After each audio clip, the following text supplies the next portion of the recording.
మీది అన్మ్యూట్ లో ఉంది గురుగారు. మ్యూట్ లో ఉంది.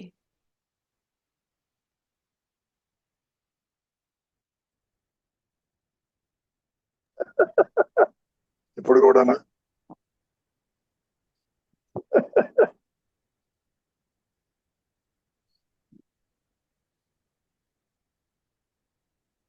అందరికీ నమస్తే అండి. జ్ఞానం ఉదయించడంతోనే అజ్ఞానము తొలగిపోతుంది.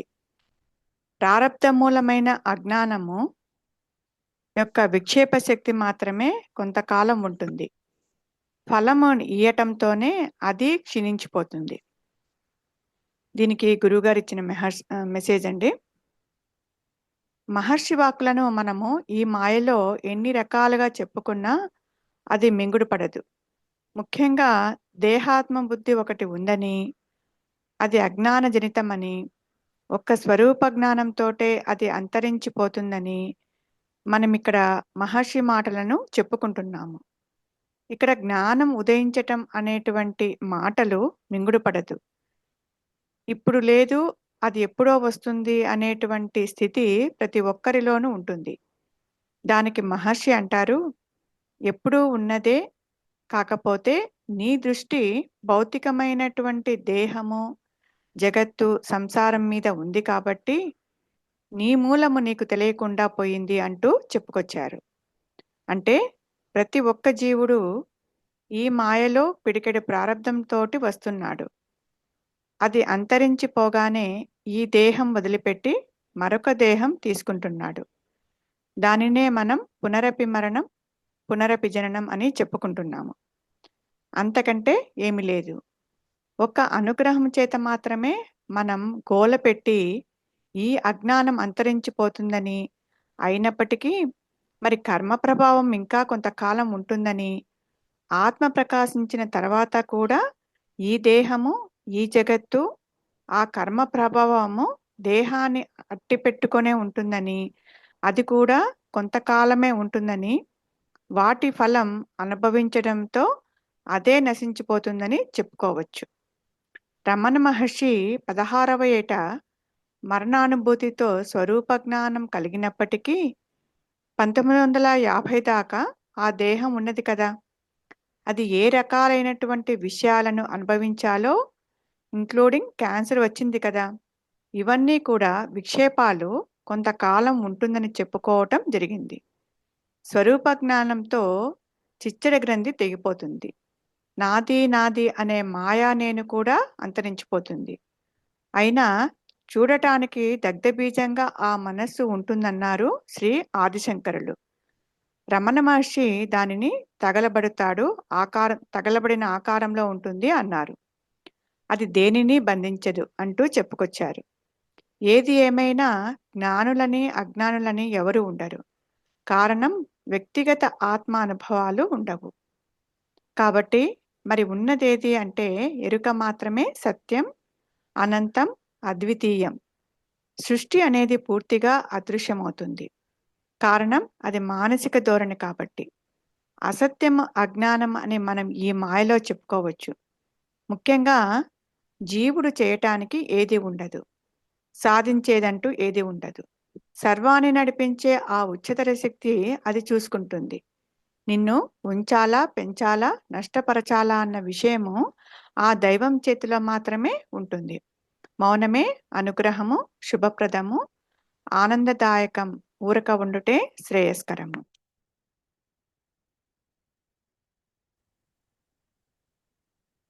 There are neither good nor bad qualities in the self. The self is free from all qualities. Qualities pertain to the mind only. It is beyond quality.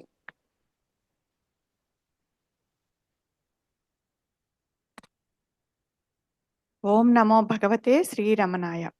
చాలా సంతోషం నాయన. జీవుడికి ఆత్మ అంటే ఏమిటో తెలీదు. అంతేకాదు మంచి అని, చెడు అని, న్యాయమని, అన్యాయమని, ఉన్నదని, లేదని, ఆత్మలో ఉండదని ఎంత చెప్పినా జీవుడికి ఈ మాయానేనికి అర్థం కాదు.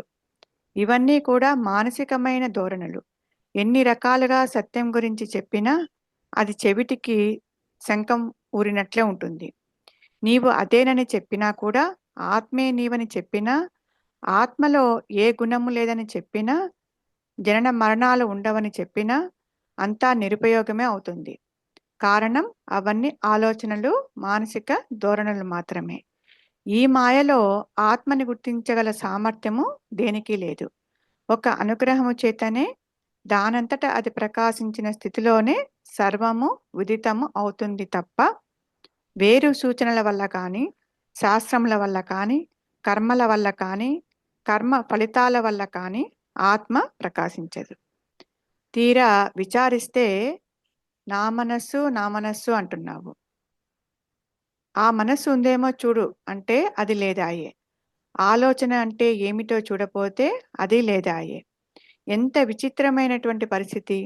ఉనికి లేని దానికి ఎన్ని ఆచారాలు, ఎన్ని శాస్త్రాలు, ఎన్ని మతాలు, ఎన్ని బోధలు!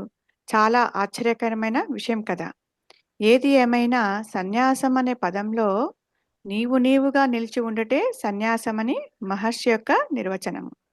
అంతేకాని వస్త్రాలు మార్చుకొని, భార్య బిడ్డలను వదిలిపెట్టి, ఆస్తిపాస్తులు కాదని ఎక్కడికో పరిగెడితే, వస్త్రాలు మార్చుకుంటే ఆత్మజ్ఞానం వస్తుందని అనుకోవటం పెద్ద పొరపాటు, మరొకటి ఉండదు. నీ దగ్గరికి ఏ జీవి వచ్చినా అది సన్యాసి అనుకో. ఆదరించవలసిన అవసరం ఎంతైనా ఉందని సృష్టి యావత్తు కూడా జ్ఞానమయం కనుక తక్కువ జీవి అని, ఎక్కువ జీవి అని ఎక్కడా కూడా ఉండదు. స్వరూప జ్ఞాన ప్రకాశంతో జీవుడు, జగత్తు, ఈశ్వర భావనలు పూర్తిగా అదృశ్యమవుతాయి. కారణం అవి మానసిక ధోరణులు కాబట్టి. ఆలోచనలు తల ఎత్తకపోతే ఉన్నది సత్యం, అనంతము, ఏకము. అహంస్ఫృణ అని అదే ప్రకటిస్తుంది. జీవుడు ఎన్నటికీ దానిని తెలుసుకోలేడు. కారణం జీవుడు ఒక ఊహా వస్తువు, ఇమాజినరీ. అది ఒక పిశాచం, ఉనికి లేనిది అని మహర్షి సూచించారు. చేతనవుతుందా విచారం చేయండి. చేత కాదా ఊరక ఉండండి. అది చేత కాదా నీకు ఏది తోస్తే అదే చెయ్యి అంటూ చెప్పుకొచ్చారు రమణ మహర్షి వారు. ఏది ఏమైనా ఒక అనుగ్రహము చేతనే సత్యం ప్రకటితమవుతుంది తప్ప వేరు ప్రక్రియల వల్ల కాదు అని గ్రహించండి. అది ఎంతైనా అవసరం. మౌనమే అనుగ్రహము.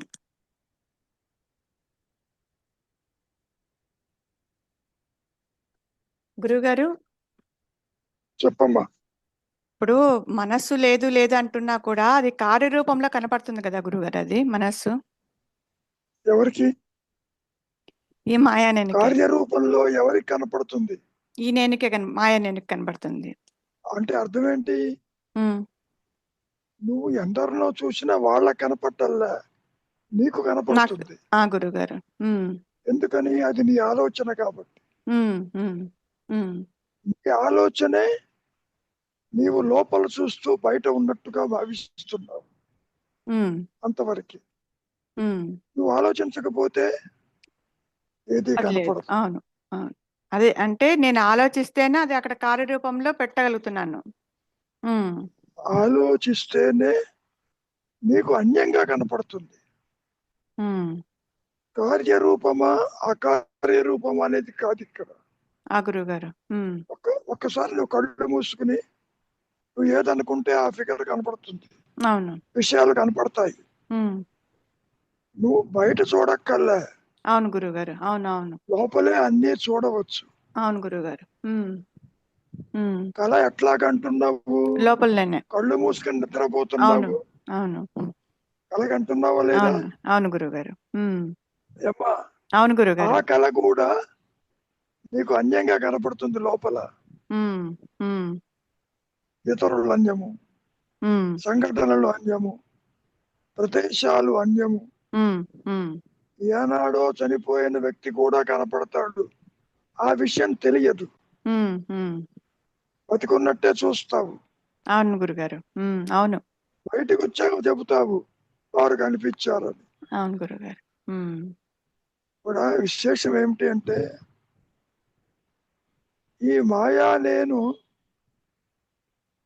తనలో ఉన్నదే చూస్తుంది, తన లోపల లేనిది చూడలేదు. ఏమా అంటే ఇప్పుడు నేను అడిగేది, ఇప్పుడు మనస్సు అనేది కార్యరూపంలో కనపడుతున్నా అది దాని లోపల అనుకుంటేనే అది చేస్తున్నాను, అది అన్యంగా కార్యరూపం అనేది కూడా నీ మనసులోది. నా మనసులోది. గురువు గారు. ఏమ్మా, అర్థమవుతుంది. ప్రయాణం చేస్తున్నావు. నువ్వు ప్రయాణం చేస్తుంది విడిగా ట్రాన్స్పోర్ట్ తీసుకుని వెళ్తున్నట్టు ఉంటుంది. అదంతా నీ మనసులోది. గురువు గారు. సర్వ సృష్టి యావత్తు నీ మనసులోనే ఉంటుంది.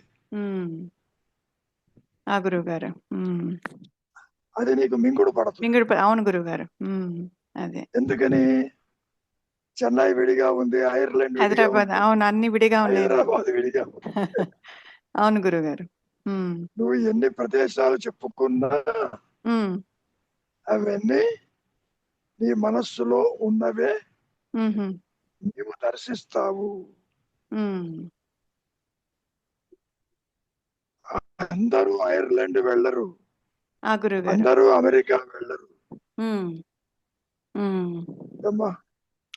అంటే ఇప్పుడు నేను ఇందాక అడిగే క్వశ్చన్ గురుగారు, కార్యరూపంలో ఇప్పుడు నేను ఇక్కడి నుంచి చెన్నై నుంచి నా మనసులో అనుకున్నాను కాబట్టి హైదరాబాద్కి వచ్చాను.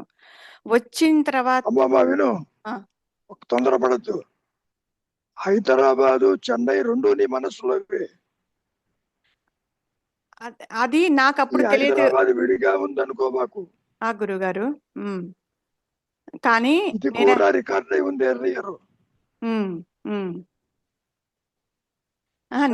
నేను అనేది ఇప్పుడు నేను నా మనసులోనిదే అనుకుంటాను అనుకోండి గురుగారు. నేను అనుకోని వచ్చాను. అది ఎప్పుడు అక్కడికి హైదరాబాద్కి వచ్చిన తర్వాత కారణం అంటే ఇప్పుడు కార్యకారణ సంబంధం లేకుండా అని అంటున్నారు కదా మీరు. కార్యంలో మనసులో ఉంది, అక్కడికి వచ్చిన తర్వాత అది ఫలితం అనేది పూర్తిగా అయిపోయింది కదా. నేను అనుకున్న ఎక్కడికి వచ్చావు నువ్వు? ఎక్కడికి వచ్చావు?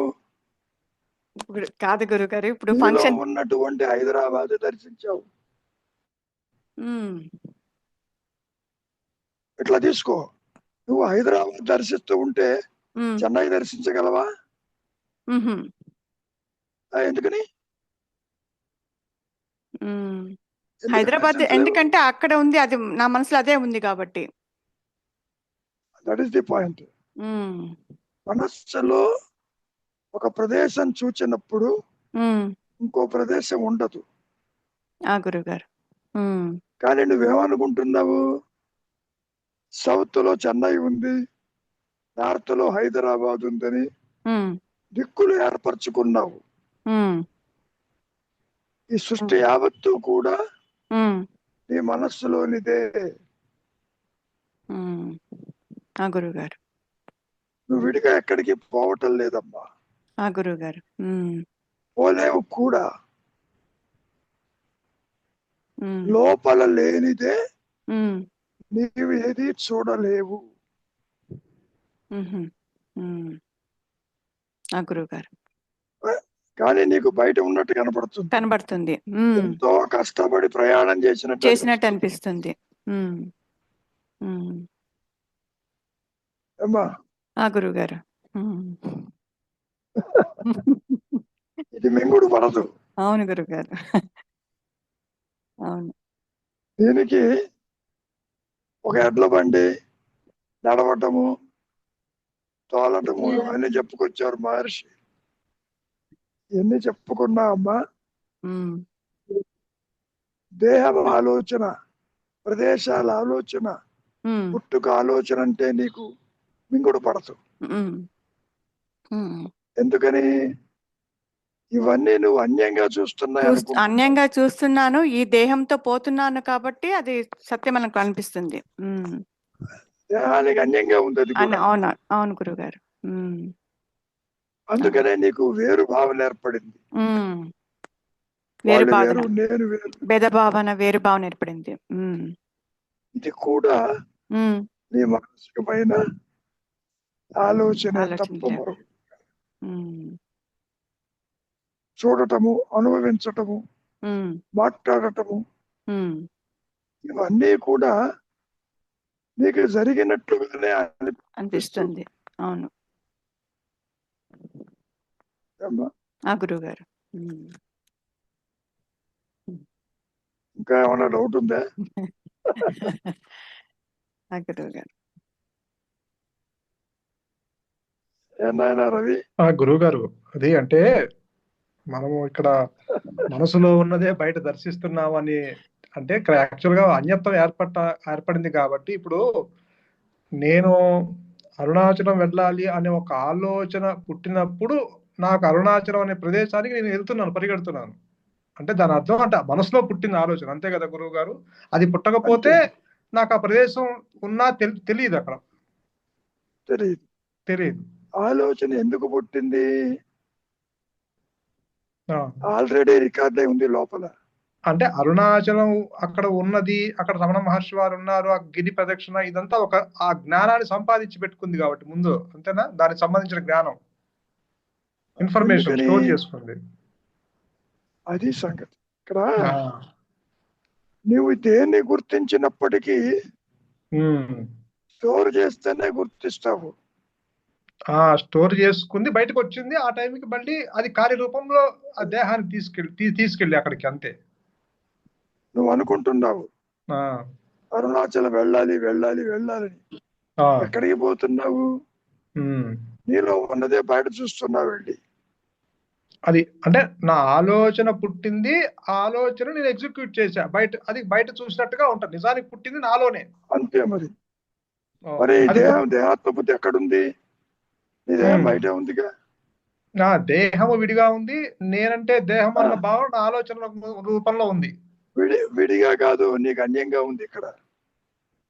విడిగా అన్యంగా చూస్తున్నాను. అవును, అన్యంగా ఉంది కాబట్టి నాది దేహం అంటున్నావు, నాది అంటున్నావు. అవునవును, నా ఇల్లు, నా వాకిలి, నా కారు అంటున్నా. అంటే కారు ఇల్లు విడిగా ఉంది, కానీ నా ఇల్లు అనే ఆలోచన నాలో ఉంది. ఇక్కడ విడిగా ఎందుకుంది? నీలో ఉన్నది విడిగా చూస్తున్నావు. నాలో ఉన్నదే నేను అక్కడ దర్శిస్తున్నాను. నీలో ఉన్నదే విడిగా చూస్తున్నావు. గురువు గారు, అంటే ఇప్పుడు నిద్రపోతున్నప్పుడు నువ్వు నిద్రపోతున్నప్పుడు నీ దేహము ఇల్లేమైంది? అక్కడేం లేవుగా, అక్కడేమి లేవుగా. ఎందుకు ఉండకూడదు? నిజమైతే ఉండాలిగా. నిజమైతే అక్కడ కూడా నిద్ర అవును ఉండాలి. దీని కంక్లూషన్ ఏంటి?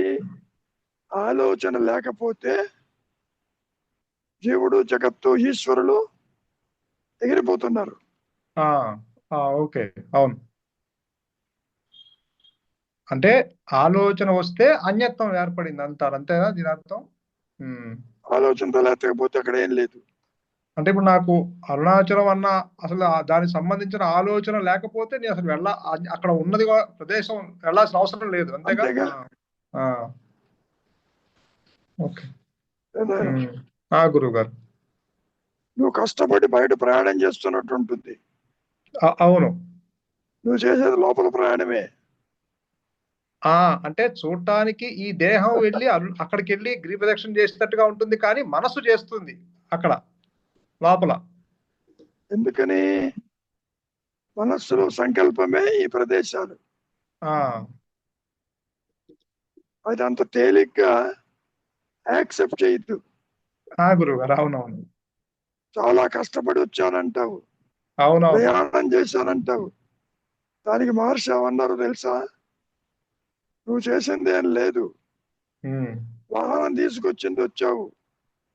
అమెరికాలోనూ నీవు ఒకటివే, ఇండియాలోనూ అట్లాగే ఉన్నావు అంటాడు. అవును గురుగారు, అంతే. మనస్సే తీసుకొచ్చింది ఇక్కడ. ఎందుకంటే ఇప్పుడు శవం అయితే, ఇప్పుడు శరీరం అది శవంగా మారితే లేచి నడవాలిగా, అంటే అక్కడ కాబట్టి మనస్సు ఉంది కాబట్టి ఆ చలనం వచ్చింది. ఇక్కడ మనస్సు ఉంది కాబట్టి అంటున్నావు. విచారిస్తే మనస్సు లేదు అక్కడ, సృష్టి లేదు, జనన మరణాలు లేవు, అరుణాచలం లేదు, అమెరికా లేదు, ఇండియా లేదు. అదే గురుగారు, ఉన్నదేది? ఎరుక మాత్రం. దాన్నే ఆత్మ ఆత్మ అన్నారు. అవేర్నెస్, నిరాకారమైన జ్ఞానమయ స్థితి ఒకటే ఉంటుంది నాయన. దానికి నీ మానసిక ధోరణికి కనెక్టివిటీ ఉండదు. గురువు గారు. అందుకనే నీవు అహంకారంతో ఆత్మని దర్శించలేవు, కుదరదు.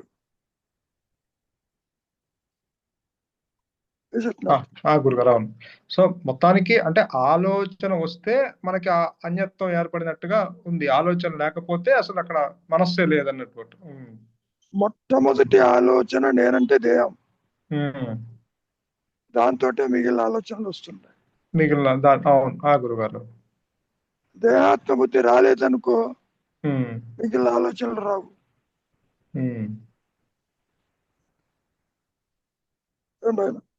గురుగారు అర్థమే. అంటే అదే ఇక్కడ చెప్తున్నారు గురుగారు. చెప్పేది చెప్తున్నావు, చెప్పు. అంటే అదే ఇక్కడ తర్వాత స్వరూప జ్ఞానం ప్రకాశించిన తర్వాత కూడా అది ఆ పండు రాలిపోయినట్టుగా అది ఆలోచనలు ఉన్నా కూడా తర్వాత వచ్చినా కూడా బాధించబడమంటున్నారు ఇక్కడ. అన్నీ కనపడుతూనే ఉంటాయి, అదృశ్యం కావునైనా. గురువు గారు. దేహం ఉన్నంత వరకు మాయ ఉంటుంది, కాకపోతే మూలము డామినేట్ చేస్తూ ఉంటుంది ప్రకాశం. గురువు గారు.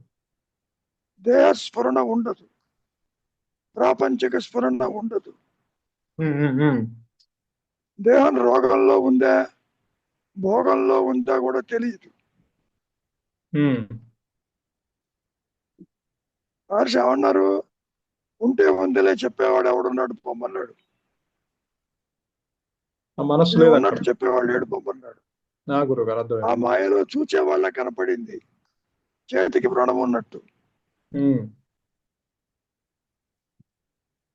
తనకి కనపడుతుంది, కానీ దీన్ని నయం చేసుకోవాలి, ఇది లేకపోతే నాకు గతి లేదు అనే ప్రసక్తి లేదు అక్కడ. ఆ తాదాత్మ్యత లేదు, ఆ బాడీ మైండ్ కాంప్లెక్స్ అనేది అక్కడ దేహంతో ఉండాలనే కోరికే లేదు. ఇప్పుడు నువ్వు ఆసుపత్రికి ఎందుకు పరిగెడుతున్నావు? దేహం అయిపోతుందో అని. అవును అవును. ఒక వాహనం నడవకపోతే రిపేర్ చేసినట్టు తీసుకున్నట్టు. అవును గురుగారు. అంటే అదే ఇక దేహానికి ఏదన్నా అయిపోతే ఒక రకమైన భయం ఏర్పడిపోయి ఈ దేహం ఎప్పుడు పోతుందో ఏమవుతుందో అన్న భయం ఉంటుంది. ఈ దేహానికి ప్రోగ్రామ్ అయిపోయింది అనుకుంటాం, ఏం కాదు.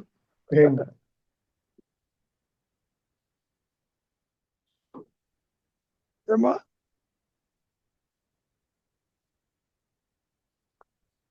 అంటే అదే అంటే ఈ విషయాలు అంటే ఇప్పుడు ఈ స్టోర్డ్ రికార్డ్స్ అన్ని ఇవన్నీ తెలియకుండానే కొన్ని అంటే చిన్నప్పటి నుంచి అదే యువతల వాళ్ళ నుంచి సేకరించింది కొంత, పరాయి జ్ఞానము, కొంత తల్లిదండ్రులు ఇచ్చిన జ్ఞానము, కొంత వాళ్ళు తను సేకరించుకున్న జ్ఞానము, ఇదంతా స్టోర్ చేసుకుంటూ ఉంటుంది. అంతేగా గురువు గారు. నువ్వు ఎంత డేటాని స్టోర్ చేసినా అది ఎందుకు ఉపయోగించదు, ఈ జ్ఞానం ఎందుకు పనికిరాదు. ఎందుకు ఈ దిశలో పైగా ఇట్స్ బర్డెన్ అయి కూర్చుంటుంది. నువ్వు బాగా చదువుకున్న కొద్దీ, శాస్త్రాలు అధ్యయనం చేసిన కొద్దీ, ఎవడు కనపడతాడా, ఎవరితో మాట్లాడదామా, చీల్చి చెండాడదామా అనుకుంటూ ఉంటావు. గురుగారు అవునవును, కరెక్ట్. ఆత్మజ్ఞానం సంగతి పక్కకు పెట్టు. అవును. నీవు నేర్చుకున్న కొద్దీ ఏదో సాధించాలని, పేరు ప్రతిష్టలు రావాలని ఆశిస్తావు. అదే అన్నారు మహర్షి, నువ్వు ఒక విషయాన్ని నమ్మితే ఇంకో దాన్ని ఖండించక తప్పదన్నాడు. ఇప్పుడు మతాలలో వచ్చినటువంటి ఖండన అందువల్లే. గురుగారు నీది తక్కువ నాది ఎక్కువ అని ఒకళ్ళనొకళ్ళు క్రిటిసైజ్ చేసుకుంటూ ఉంటారు. ఇదంతా మానసికమైన అప్రోచ్. ఆ, అసలు విషయం ఏమిటి? సత్యము మతానికి అతీతము, కాలానికి అతీతము, అవస్థకు అతీతము, ద్వంద్వానికి అతీతము, ఉమ్, అసలు సృష్టికే అతీతము. ఆ విషయాన్ని పక్కకు పెట్టి నేను నమ్మిందే దేవుడు, నేను చేసిందే పని, ఉమ్, దాంతో ఏమైంది? ఇతరులను ద్వేషించడం మొదలు పెడతాడు. ఆ, అవును, తన యొక్క అహంకారాన్ని కాపాడుకుంటానికి, ఉనికిని. ఉమ్, దట్స్ ఆల్. ఉమ్, కాబట్టి మతం జోలికి పోవద్దు, శాస్త్రాల జోలికి పోవద్దు. గురుగారు, అందుకే మీరు చెప్పేది విషయ చింతన, అంటే విషయాల గురించి చింతించాల్సిన అవసరం లేదు, ఎందుకంటే విషయ చింతన మంచిది కాదు. ఉమ్, ఇక్కడ నువ్వు ఉన్నావని తెలుసుకోవడానికి వాడితో ఏం పని? ఉమ్, నిశ్చలంగా ఉండు, ఇది అసత్యమని గుర్తించు. గురుగారు.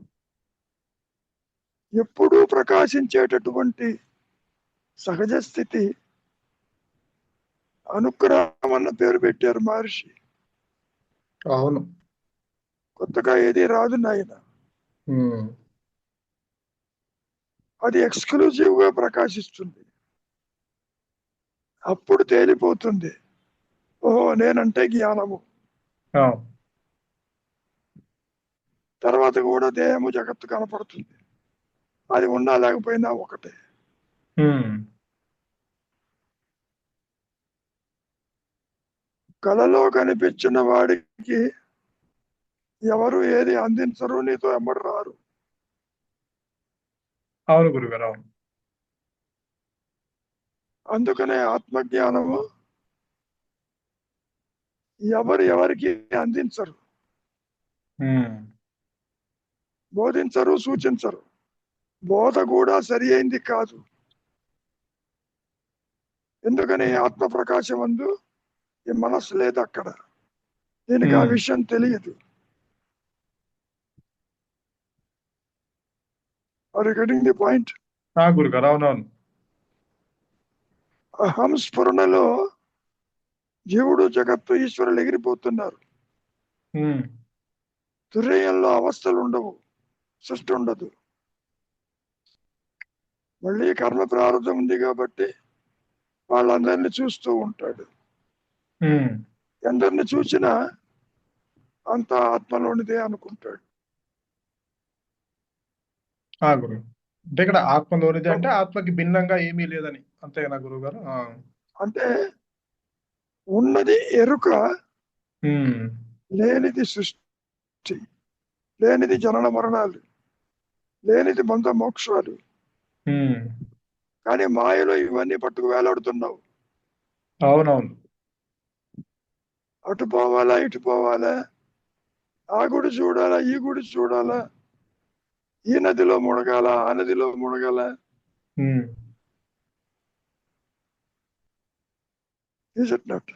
అవును. ఇటువంటివి ఏవి చేసినా ఆత్మ ప్రకాశించే స్థితిలో అసలు అది రాదు, అసలు ఆత్మ అంటే ఏంటో తెలియదు, ప్రకాశం తెలియదు. పక్కకు పెట్టు.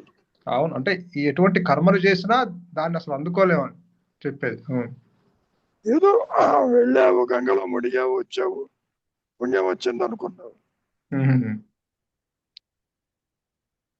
అదే ఇవన్నీ అంటే ఆ ఈ మానసికమైన పుణ్యాలు, అట్రాక్షన్. ఈ పాపాలు అన్ని మళ్ళీ ఈ మనస్సుకే కదా గురుగారు, ఈ వ్యక్తిత్వానికే కదా. ఎంత సంపాదించినా, ఎంత చేసినా మళ్ళీ ఈ మనస్సుతోనికే. ఇవన్నీ కూడా మనస్సు అనుకుని చేస్తున్న చర్యలు. ఆ, అదే అన్నారు మహర్షి, ఎవరైతే పాప పుణ్యములు ఎంచరు, న్యాయ అన్యాయములు ఎంచరు, మంచి చెడులు చూడరు, తరతమ భేదము విచారించరు, వారు ఆత్మదర్శనం చేస్తారన్నాడు. ఉమ్, మరి ఇవన్నీ ఇక్కడ పెట్టుకుని నాకు ఆత్మ ప్రకాశం కాలేదంటే ఎవరు మాత్రం ఏం చేస్తారు? అవును గురుగారు, ఇవన్నీ ఈ అలంకారాలన్నీ నెత్తిన పెట్టుకొని. అవును. చాలా విపరీతంగా. అవునవును. నిద్ర లేస్తూనే భేదంతో మొదలవుతుంది. ఉమ్. నువ్వు వేరు, నేను వేరు. Is it not? ఆ. అంటే ఈ మనస్సు చేసే ఈ గందరగోళంలో ఎప్పటికీ అంటే అలా అలా అలా అలా గడిచిపోతుందే తప్ప. ఎవరెవరికి ఏ సంబంధం లేదు. గురుగారు. కళలో చూసినట్టు మహర్షిని చూస్తావు, పామరుణ్ణి చూస్తావు, రాజుని చూస్తావు, పేదవాడిని చూస్తావు. ఉమ్. కాసేపు నిద్రపోతే అందరూ అదృశ్యమైనారుగా. అవును గురుగారు, అవును.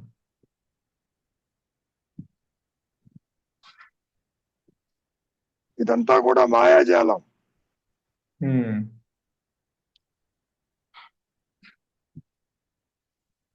అమ్మా సరోజ, ఏదో మాయలో పడకుండా ఆలోచిస్తున్నావు. అదే గురుగారు, జ్ఞానం ఉదయించడంతోనే అజ్ఞానం తొలగిపోతుంది అంటున్నారు మహర్షి. కానీ అసలు జ్ఞానం అంటే ఏమిటో తెలియదుగా అసలు ఈ జీవుడికి. తెలియక్కర్లేదు. నువ్వు ఆ. ఉన్నావా లేదా పోనీ. ఉన్నాను, నేను ఉన్నాను ఉన్నాననేదే గురువుగారు. జ్ఞానం. గురుగారు, ఉండము అప్పుడే అయిపోలే. తెలియటం లేదన్నావు, తెలియకపోవటానికి కూడా జ్ఞానం కావాలిగా. కావాలి గురువుగారు, కావాలి. కాబట్టి ఉన్నదే జ్ఞానము, లేనిది లేనిదే సృష్టి. అజ్ఞానము. అజ్ఞానము గురువు గారు, అజ్ఞానంతోనేగా సృష్టి చేసేది. ఆ మనస్సు అనే ఒక మాయాజీవుడు వచ్చే కదా ఈ సృష్టి అంతా సృష్టించుకుని దానిలో మనసులో పెట్టుకొని బయటకు చూస్తూ ఉంటాడు గురువు గారు. ఎవరు చెప్పారు? ఇప్పుడు మీరు చెప్పారుగా గురువు గారు. అంటే మాయాజీవుడు చెప్పాడా నీకు? గారు, బోధలు కూడా మాయా బోధలే అంటుంటారు మీరు. నేనంతా సరే, ఇక్కడ మహర్షిని అడిగారుగా, అవును, జగత్తు ఉండి నశించిందే అసలు లేదా అంటే అసలు లేదు అవును గురు, పొమ్మన్నాడు. అవును అన్నారు. అవును, మరి అది నీకు మింగుడు పడిందే? లేదుగా. చూస్తున్నాను, అది అలవాటు పడిపోయాను. ఈ ఈ చూసి ఇదంతా ఉంది అనే దానికి అలవాటు అలవాటు పడిపోయాను. ఉందో లేదో తెలియదు కానీ పడిపోవటం ఖాయం. అవును గురువు గారు, ఆ అలవాటు వల్లే ఇవన్నీ సత్యమని దృఢంగా నమ్ముతున్నది జీవుడు. మరి నమ్మిన వాడికి ఎవడు బయటికి తీసుకురాగలడు? లేదు గురువు గారు, చాలా ఆ కష్టం. నమ్మకం పోవాలిగా. అవును, అందుకే విచారం చేయమంటున్నారుగా. ఆ విచారం ఎందుకు చేస్తావు నువ్వు? పోతుందేమో భయం. ఎక్కడికి పోదు గురువు గారు, అది పోతే ఏమైంది, పోతే పోయింది. అబ్బా ఎంత తేలిక అన్నావు. అవును నిజంగా గురువు గారు, పోయే టైంకి నువ్వు అట్లా అనవు. ఎందుకు గురువు గారు? నేనని అనుకుంటూ గుండెలు బాదుకుంటావు. ఏం అనుకోను గురువు గారు. సరే, నువ్వు కళ్ళు మూసి కళ్ళు తెరిచే లోపల నువ్వు అనుకున్నది కనపడలేదు అనుకో, నీ గతి ఏంటి? ఏం గతి ఏముంది గురువు గారు? అది అప్పుడు నిద్రపోయినప్పుడు నా గతి ఏమిటి? ఇవేమి లేవుగా గురువు గారు. నిద్ర నువ్వు తిరిగి వస్తావు కాబట్టి పర్వాలే. నిద్రపోతే తిరిగి రావన్నారు అనుకో, నువ్వు చస్తే నిద్రపోవు. చచ్చాక నిద్ర ఎక్కడ పోవడం, శాశ్వత మరణమే. ఓ నిద్రపోవమ్మా. నిద్రపోతే తిరిగి వస్తాము, ఇది ఎక్కడికి పోదు. బంధాలు అలాగే ఉంటాయి. ఇల్లు వాకిలి ఇంటాక్ట్ గా ఉంటుందంటేనే నువ్వు నిద్రపోతావు. నువ్వు నిద్రపోతే నీ దేహం అదృశ్యం అయిపోతుందంటే చస్తే నిద్రపోవు నువ్వు.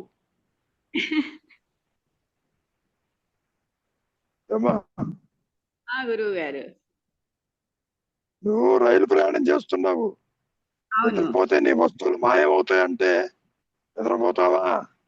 లేదు, కాపలా కాస్తూ కాళ్ళు కట్టి కూర్చుంటావు ప్రయాణంలో, తాళం వేసుకుని. అరే అలాగే ఈ బంధాలు కూడా. చాలా సంతోషం. అయ్యా శ్రీనివాసరావు గారు, 2 మొక్కలు చెబితే ముగిద్దాం. మాయని.